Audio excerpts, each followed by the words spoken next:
Good evening and welcome to Tuesday Folk People. My name is Maddie Leedham, and this evening we are going to be talking to an artist who has almost 50 years of experience on the Northeast folk scene, Bob Fox. Bob's esteemed career in folk music began during the Second Folk Revival, where he was a regular performer of traditional folk music in clubs all around the Northeast, namely a resident at the Davy Lamp Folk Club. He has gone on to collaborate with numerous other folk artists, including as a duo with northeastern singer and fiddle player Tom McConville, as well as forming duo Fox and Luckley with ex-Hedgehog Pie singer, guitarist and bass guitarist Stu Luckley. Fox and Luckley went on to extensively tour the UK and supported the likes of Richard and Linda Thompson and Ralph McTell. More recently, Bob can be seen touring with northeastern singer-songwriter Billy Mitchell. As well as this, Bob has also maintained a successful career as a solo performer, including his explorations of the coal mining communities of Durham and Northumberland in such projects as How Are You Off for Coals and The Pitman's Poets. He also featured prominently on the 2006 radio ballads commissioned for BBC Radio. In 2009, Bob performed the part of Songman in the highly acclaimed West End production of Warhorse, touring Britain, Ireland and South Africa. Scholar Anthony Ashbolt describes Fox as possessing one of the best singing voices in England, and he evokes the world of miners and, in general, the songs of the Northeast with power and clarity. So without further ado, let's welcome Bob Fox to the online studio. Hello, Bob. Thank you very much for joining us. Very welcome. And how are you? Yeah, very well, very well. Getting out walking most days, and the weather's holding up, so yeah, everything's all right. Excellent. Well, I'm really excited to have you on today because you are one of the first people who can give us an insight into sort of folk music in the Northeast. We've had quite a few people telling us about London and other places down south, but we haven't really explored the Northeast side of things, especially during like the height of folk in like the 70s and things like that. Okay. So it's really great that we get to talk to you because who better to hear from? And I think that we should begin with your first song, just so that our audience can hear what your sound is and everything. And this is Jack Crawford. Could you tell us a bit about this before we hear it? Yeah, Jack Crawford was just an ordinary fella from Sunderland. I was born and brought up in a little place called Seaham Harbour, which is about 7 miles from Sunderland. And my dad used to take me to the park, Mowbray Park, when I was a little lad. And there was a statue of this fella, Jack Crawford. And then many, many years later, I found a story in a song about the fact that he was a sailor on the flagship of the British fleet in a battle called the Battle of Camperdown in 1797. The enemy were constantly shooting away the Union flag from the topmast of the flagship. And every time they shot the flag away, this little fella, Jack Crawford, picked it up, shinned up the mast with it and nailed it back to the mast in defiance. And the British fleet went on to win this great naval victory. Apparently, the story is, I don't know if this is folklore or fake lore, that from that moment on, the flag was known as the Union Jack, after Jack Crawford from Sunderland.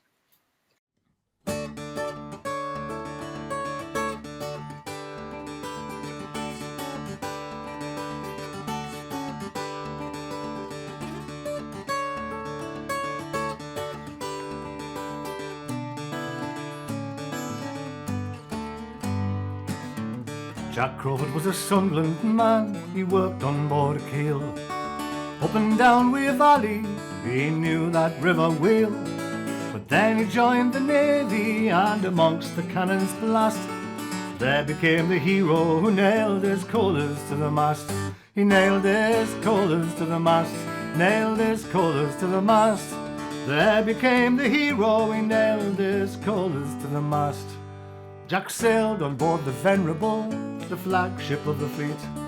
He sailed into the Channel, those Hollanders to meet. Now the battle was at Camperdown, and the shot flew thick and fast. And that's when Jack Crawford nailed his colours to the mast. Nailed his colours to the mast. Nailed his colours to the mast. And that's when Jack Crawford nailed his colours to the mast. 6 times the flag was shot away, and the chain shot flew like hail. The mast top fell to the deck, and the fleet began to fail. But Jack Crawford, he picked up that flag, and nimble to the last, He climbed atop the main and he nailed the colours to the mast. Nailed the colours to the mast. Nailed the colours to the mast. Climbed atop the main and nailed the colours to the mast.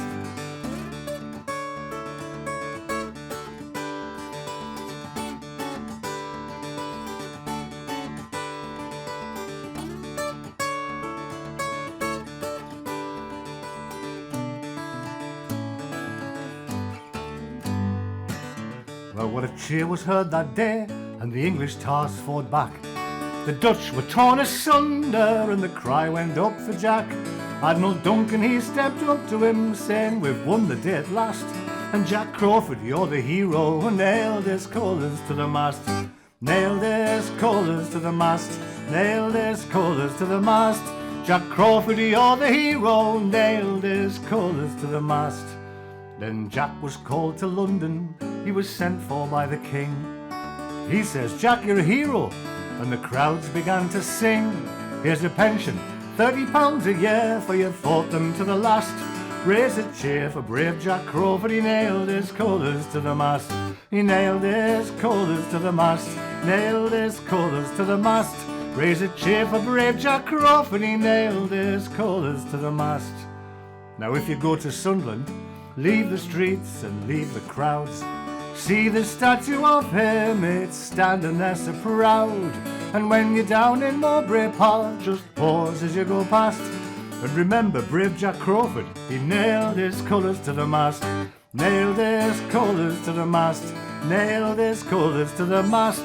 Remember brave Jack Crawford, he nailed his colours to the mast.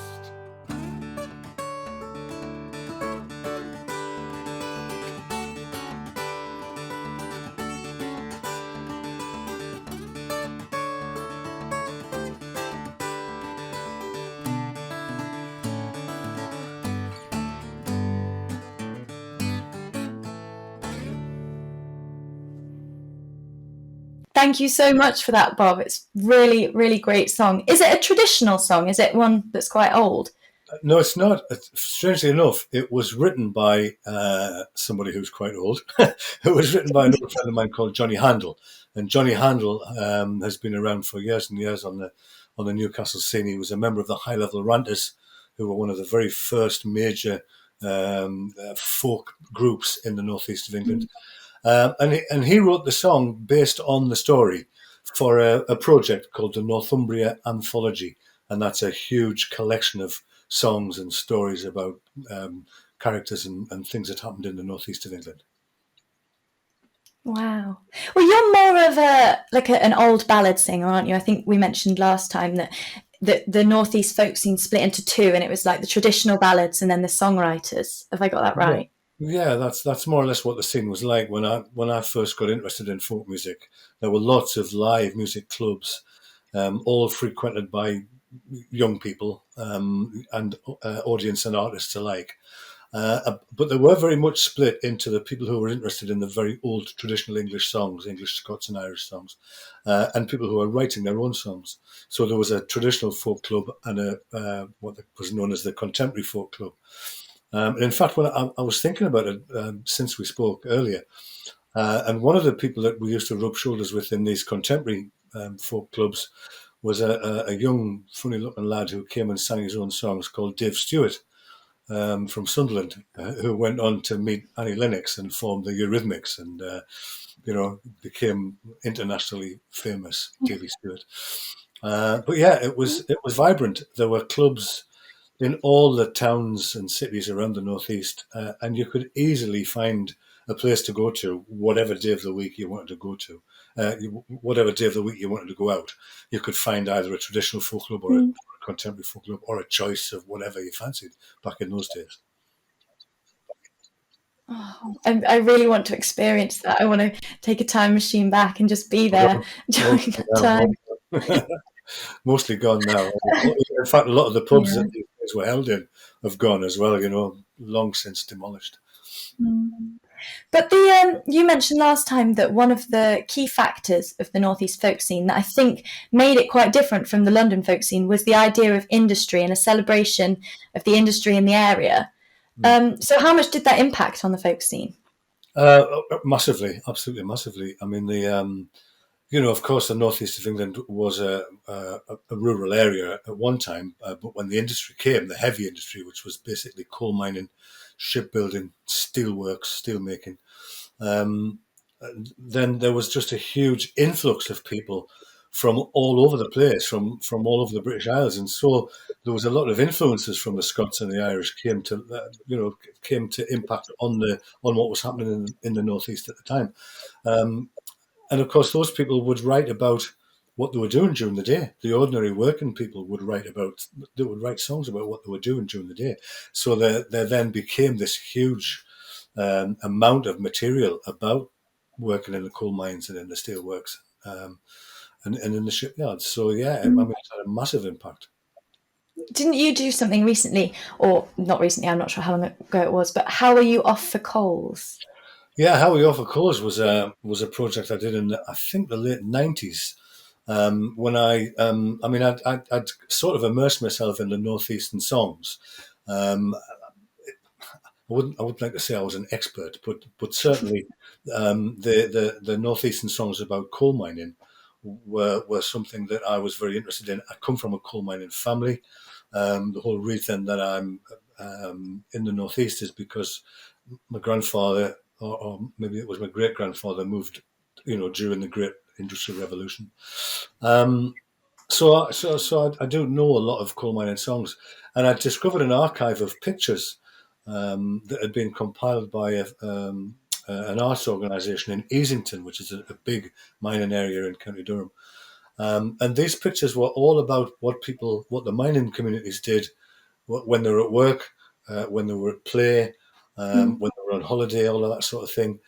And I suddenly could see images of the songs that I knew, the songs that I was singing. Here were images that were exactly depicting what these songs were about. So I put a little songs and slideshow together called How We Offer Coals with another great singer from up here called Benny Graham. And we initially took it around community venues, community centres. We used it as a bit of reminiscence therapy in the local hospitals. And we toured it quite a lot around the UK. And then many years later, probably in the mid 2000s, we expanded it into what we now have as the Pitman Poets, which is me and Benny, with the addition of Jez Lowe, who's a great singer-songwriter from Easington, another coal miner's son, and Billy Mitchell, who also comes from a coal mining family, a great writer. And we go out and perform the songs and stories with images in the background quite regularly. The Pitman I think Poets. it's brilliant because obviously coal mining's not a thing anymore, and it was such a big thing for the community in the northeast in the past. So you're kind of bringing their community to these people who might otherwise forget, like the new generations might not realise that this is all part of their heritage and everything. That's And it's right. really, I mean, a lot of the culture that came from the coal mines. The fact that down underground you really had to look after your workmate. You had to, because two workmates, they were known as maras, friends, and that word maras is still used in the northeast as a word to describe a friend, even though quite a lot of people will not even know where that word comes from. They still, they'll all say, "Hey, all right, Mara," and the Mara was your workmate down who worked in the same little area as you in the coal mine, and they would work in the same little area when you weren't on shift. They would be on shift, so they were known as your Mara, your mate. And when at the end of every shift, you had to leave that place ready for your Mara to come in, and so that he could start working straight away and be very productive. And you also had to look after them physically because it was a dangerous place to be. So there's a lot of words and phrases and attitudes in the northeast that come directly from working underground in the coal mines. and you don't want that to be forgotten. So I think music's a great way to capture it. Yeah. Brilliant. Well, speaking of music, let's have your second song, which is an absolute favourite, Dance to Your Daddy. So I think we should have a little listen to that one.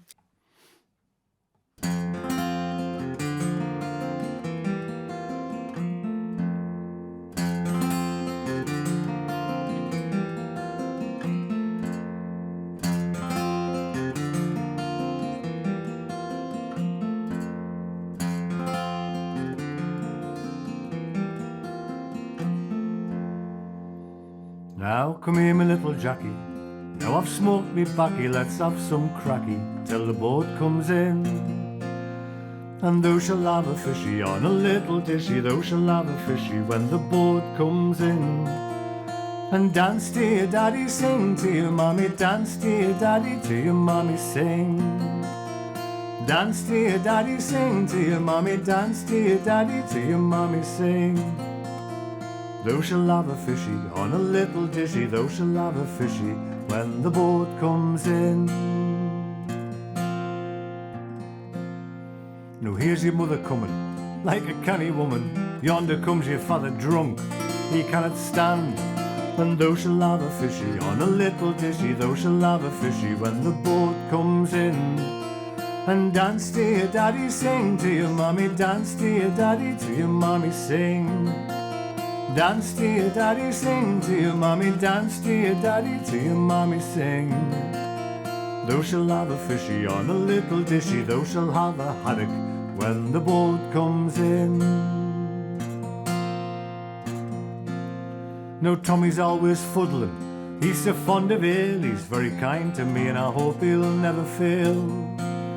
And thou shall have a fishy on a little dishy, thou shall have a fishy when the boat comes in. And dance to your daddy, sing to your mommy, dance to your daddy, to your mommy, sing. Dance to your daddy, sing to your mommy, dance to your daddy, to your mommy, sing. Thou shall have a fishy on a little dishy, thou shall have a mackerel when the boat comes in. Now I like a drop mysel when I can get it sly, and though me bonny bairn you like it weel as I. And thou shall have a fishy on a little dishy, thou shall have a fishy when the boat comes in. And dance to your daddy, sing to your mommy, dance to your daddy, to your mommy, sing. Dance to your daddy, sing to your mommy, dance to your daddy, to your mommy, sing. And thou shall have a fishy on a little dishy, thou shall have a codlin when the boat comes in. Now may we get a drop as oft we stand in need, and whale me the keel row that brings the bands that breed. And thou shall have a fishy on a little dishy, thou shall have a fishy when the boat comes in. And dance to your daddy, sing to your mommy, dance to your daddy, to your mommy, sing. Dance to your daddy, sing to your mommy, dance to your daddy, to your mommy, sing. And thou shall have a fishy on a little dishy, thou shall have a bloater when the boat comes in.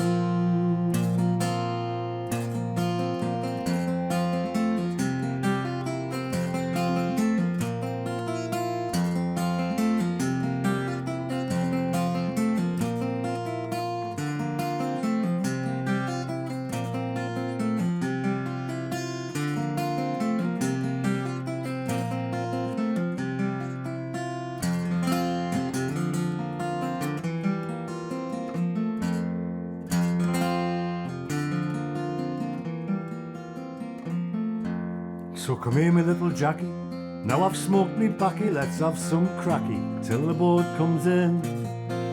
'Cause here's your mother coming, like a canny woman. Yonder comes your father drunk, he cannot stand.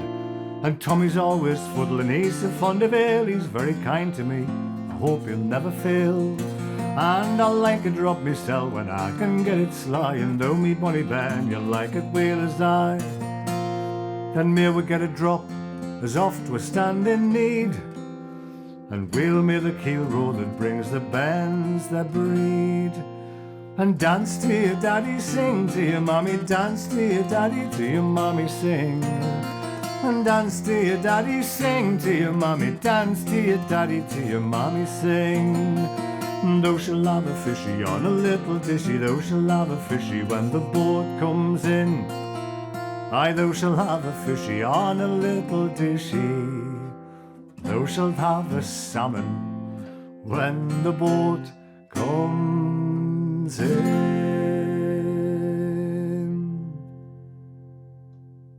Brilliant. Thank you, Bob. That one's one that my dad used to sing to me as a child, but I don't think he sang that version. There was no mention of drunk or anything. Oh, really? Well, I mean, it's a song that's quite widely known. It's the Scots claim it, but I do think it's a northeastern song. I think that's where it originally comes from, and it's a song that is traditionally sung by the grandparents and the parents to the children. You know, my mum used to sing it to me, and I've sung it to my kids and my grandkids. And it's basically it's what's known as a dandlin song. Dandlin, D-A-N-D, dandlin, not dandlin. That's so dandlin, different. Dandlin. And if you dandle the baby, you bounce the baby up and down on your knee, and you would sing these dandlin songs and you would bounce the baby in the rhythm of the song. And it was a bit of entertainment for the child, but also it gave them a bit of musical knowledge as well, a bit of melody and a bit of rhythm. And there was lots of them around, dandlin songs. Yeah, it's important, singing to the baby. But that's the most famous dance to dandlin. I wanted to ask you next about something that I reckon our audience, or a band that our audience have heard of before that you were in, and that's Fox and Luckley. And I was wondering if you could tell us a bit about that band. Well, Bob Fox and Stu Luckley, we were a duo that came out of the electric folk music scene. Stu was in an electric folk band called Hedgehog Pie, and they had gone off on the road to try and make it. But in those days, it was very difficult. You know, a six-piece rock band basically playing folk music, following in the footsteps of people like Fairport Convention and Steel Ice Band. Very difficult to keep a six-piece band on the road. And eventually, when they split up, Stu came to me and said, "Would I fancy working with him, trying to do sort of folk rock style arrangements?" But just using acoustic instruments, so we didn't need the big van and the big PA and all that. So using acoustic guitar, acoustic bass, Appalachian dulcimer, bouzouki, Portuguese guitar, that's all acoustic stringed instruments, but trying to make the arrangements progressive and rock-like. And so that's what we did. And we made an album called Nowt So Good'll Pass in 1978, a vinyl album that was voted Melody Maker's folk album of the year because it was so innovative with the arrangements and the style of playing. And we did about, I don't know, I think we probably played together for 4 or 5 years.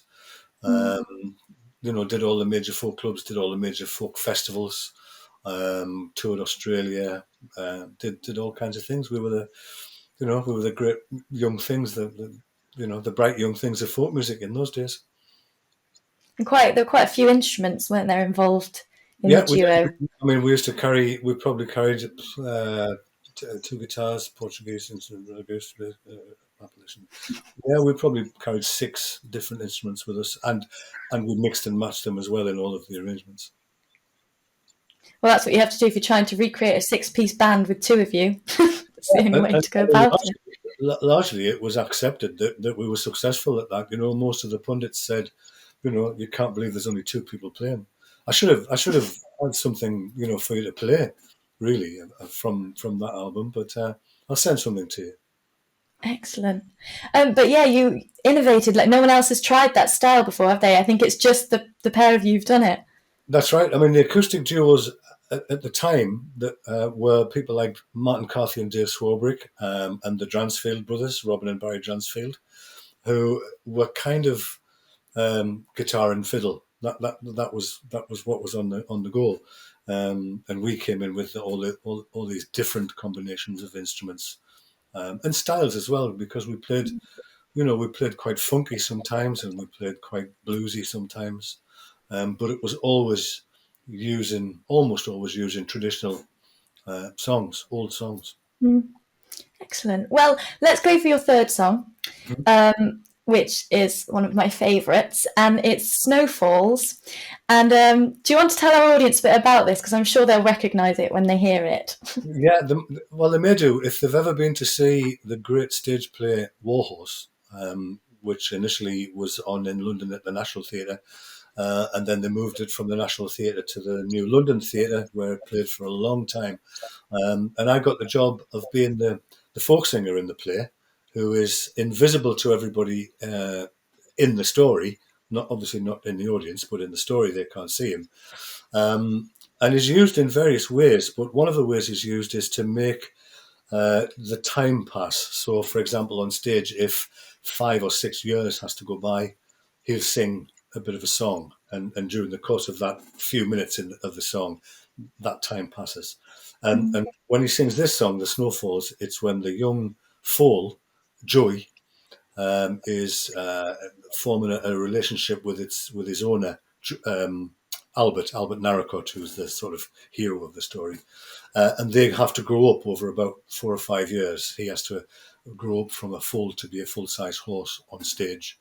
And The Snow Falls is the vehicle. The snow, as Songman sings The Snow Falls, this growing up takes place.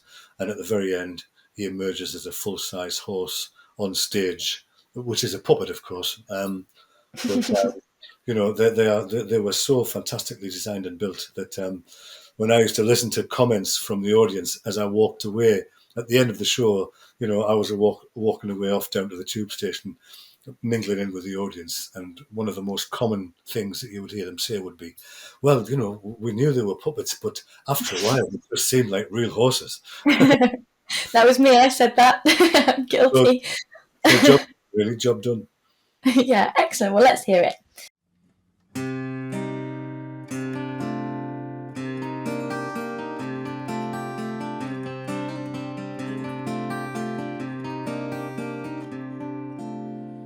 Cruel winter cuts through like the reaper, and the old year lies withered and slain. But like barley corn who rose from the grave, a new year will rise up again. And the snow falls, the wind calls, the year turns round again. And like barley corn who rose from the grave, a new year will rise up again.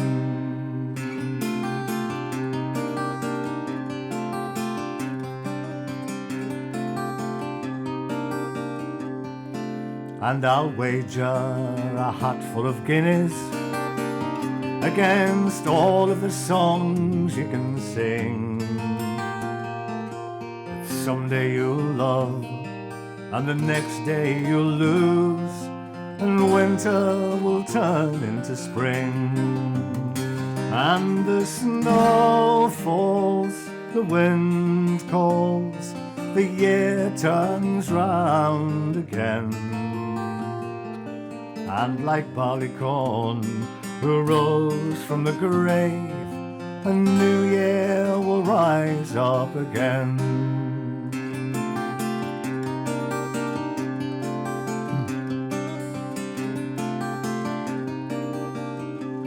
And then I'll garland a bonnet of daisies to crown you the Queen of the May, and all shall behold the seasons unfold as surely as night follows day. And the snow falls, the wind calls, the year turns round again. And like barley corn who rose from the grave, a new year will rise up again. And there will come a time of great plenty, a time of good harvest and sun. Till then, put your trust in tomorrow, my friend, for yesterday's over and done. Plowed, sown, reaped and mown, and the year turns around again. And like barley corn who rose from the grave, a new year will rise up again. And the snow falls, the wind calls, the year turns round again. Like barleycorn who rose from the grave, a new year will rise up again.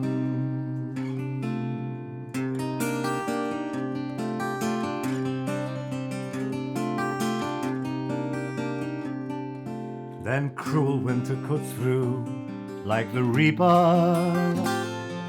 The old year lies withered and slain.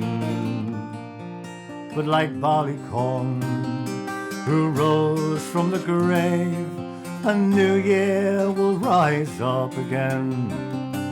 And the snow falls, the wind calls, the year turns round again. And like barleycorn who rose from the grave, a new year will rise up again.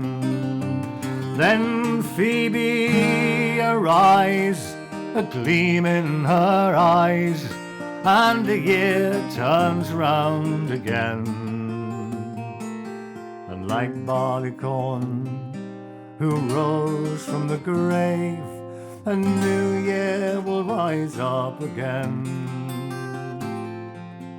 A new year will rise up again.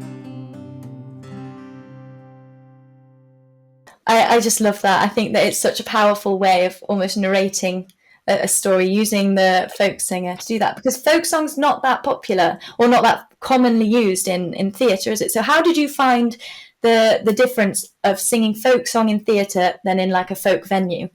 Well, I think that, you know, when I when I started to learn the songs and started to learn the show and what the whole story was about and how it all unfolded, the actual story of Warhorse is just like a ballad. You know, it's just like a long folk song. So to be able to insert little bits of other folk songs within that was great. It was such a fantastic experience for me. It was just like living in one of the songs that I've sung. Do you know what I mean? It was like living it out. So it made it all very real. And of course, the genius in it was in John Tams. John Tams, who was the one who decided on the songs, and he chose the various folk songs to go in the story. And he adapted them as well. He rewrote them ever so slightly here and there to make them fit with the story. It was just great. It was a great experience. I loved every minute of it. I'd love to have another chance to do it as well, if and when everything gets back to normal. Oh, it's one of the best shows that I've ever seen by far. So I would love it if it goes back on. I'll be in the audience. It's a must-see thing, unique, especially with the puppets. You know, it was there is so much that is unique about it. The insertion of the folk music, all the puppetry is fantastic. Yeah. I loved it. No, well, it was about that time as well that you were working on the radio ballads in 2006. Yeah, that's how I got to work closely with John Tams. I'd known him for a long time, but John asked me if I wanted to be involved in singing some of the songs on the new radio ballads, and so we worked very closely on them. The new radio ballads, they were made in the same format as the original radio ballads that were produced by Ewan McCall, Charles Parker, and Peggy Seeger back in the 50s and 60s. The originals were the very first time that ordinary regional accents were heard on the BBC radio, because previous to that it was all received pronunciation. And McCall went out and interviewed people who were involved in the subject matter of the ballad he was trying to write, and then went back, wrote songs based on what the interviewees had said, and then they produced these radio documentary programs where the songs were cut into the interviews, the speeches, and all that, and sound effects and everything. Some very famous songs came from those original radio ballads. The 30-Foot Trailer, The Shoals of Heron, songs that have sort of passed into the tradition almost. There are people who think that they are old traditional songs, but they were actually written specifically for the original radio ballads. And John Leonard, a BBC producer and he was an ex-folk singer, John. I knew him from years ago. He decided he wanted to do some new ones, so the BBC commissioned them.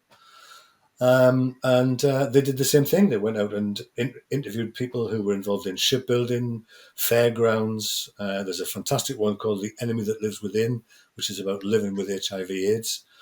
And then they commissioned a set of songwriters, Jez Lowe, Chris Wyland, Julie Matthews, Corinne Polwart, various other people that I may have forgotten, John Tamsey, Jez Lowe.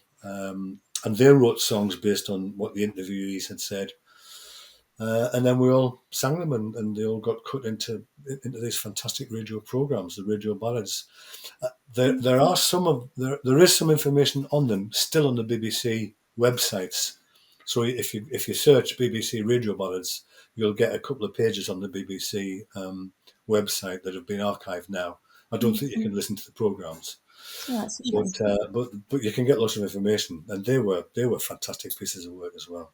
No, I agree. I think that the way that they were done was very, very clever.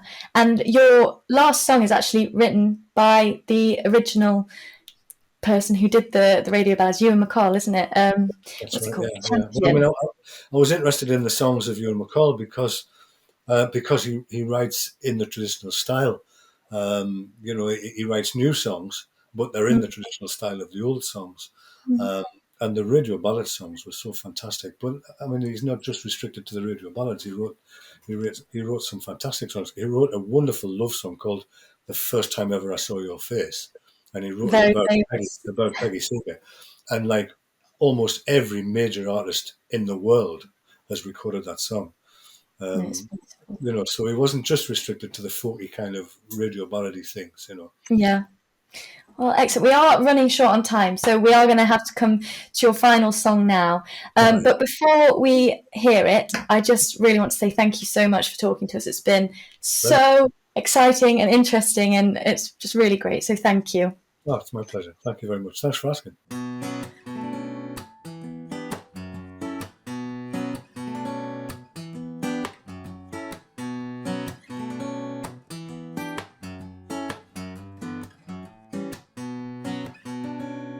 I am an old timer, I travel the road, I sit in me cab, I lumber me load. The hotel's the jungle, the cafe's me abode, and I'm well known to Mary and Blondie. Me liquor is diesel oil laced with strong tea, the old highway code was me first ABC. I cut me eye teeth on an old AC, and I'm champion at keeping them rolling. And I'm champion at keeping them rolling. And I'm champion at keeping them rolling.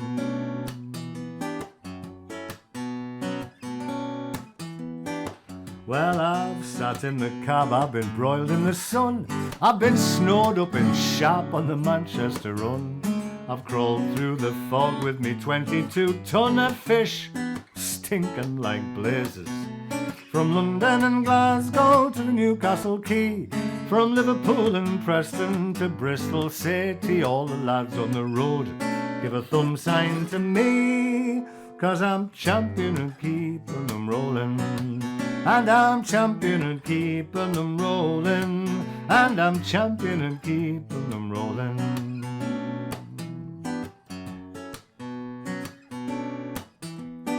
Now you can talk of your soldiers, your sailors so bold, but there's many and many a hero untold.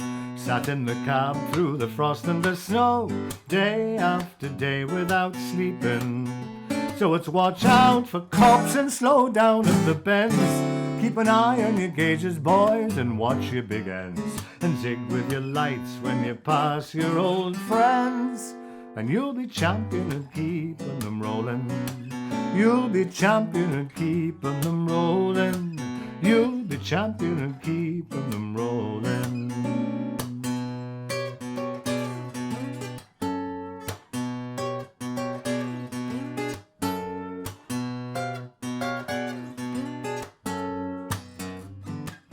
Yes, I am an old timer. I travel the road, I sit in me cab, I lumber me load. The hotel's the jungle, the cab's me abode, and I'm well known to Mary and Blondie. Me liquor is diesel oil laced with strong tea. The old highway code was me first ABC. I cut me eye teeth on an old AC. And I'm champion and keeping them rolling. And I'm champion and keeping them rolling. Yes, I'm champion and keeping them rolling. And I'm champion at keeping them rolling. Thank you very much for watching, and please be sure to sign up to our mailing list or keep an eye on our social media for all future Tuesday Folk People sessions. Please do tune in next time as we talk to US-based duo Green Heron. See you next time. Please note down in your calendars that all future Tuesday Folk People sessions will no longer start from 9:30 p.m, but will instead begin at 8 p.m. So see you next Tuesday at 8 p.m. Thank you.